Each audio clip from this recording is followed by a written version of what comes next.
Hello friends, welcome back to channel Varsha Vantalu. ఎలా ఉన్నారా? ఇలా పచ్చి బఠానీలతో వడియాలు చేసుకోండి. ఆలు కర్రీ, వంకాయ కర్రీ దేనిలో కలిపి చేసుకున్నా సూపర్ ఉంటాయండి. ఇప్పుడు పచ్చి బఠానీలు తీసుకున్నానండి. ఇవి హాఫ్ కేజీ. నేను పొట్టు తీసేసిన తర్వాత ఒక బౌల్ నిండా అయ్యింది. ఇది వచ్చేసి 100 గ్రాముల పెసరపప్పు. ఉట్టి పచ్చి బఠానీలతో బైండింగ్ బాగా ఉండదనేసి కాస్త పెసరపప్పు ఇలా 2-3 గంటల పాటు నానబెట్టుకోండి.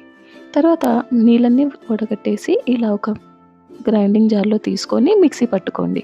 ఇప్పుడు ఇంత మనం ఒలిచిపెట్టుకున్న పచ్చి బఠానీలు, ఒక పచ్చిమిరపకాయ, కావాలంటే అల్లం వెల్లుల్లి సపరేట్గా కూడా వేయొచ్చు. కానీ నేను ఒక స్పూన్ అల్లం వెల్లుల్లి పేస్ట్ వేసేసాను. కాస్త ఉప్పు, ఒకవేళ మీరు ఎక్కువ క్వాంటిటీలో చేస్తే ఉప్పు వేయకండి, ఎందుకంటే నిల్వ ఉండేయండి, వర్షాకాలంలో తేమ వచ్చేస్తాయి. తక్కువ క్వాంటిటీలో చేస్తున్నాను కాబట్టి ఉప్పు వేసాను.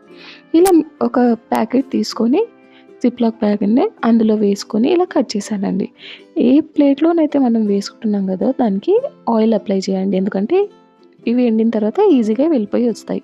చూడండి, కవర్, పాల ప్యాకెట్ కవర్, పెరుగు కవర్ ఏదైనా బాగా శుభ్రం చేసుకొని నీళ్లు తీసేసి ఇలా వేసుకోండి. ఒకవేళ మీకు గ్రైండింగ్ చేసేటప్పుడు ఇబ్బంది అనిపిస్తే 2 స్పూన్స్ నీళ్ళేయండి, దానికంటే ఎక్కువ వేయకండి.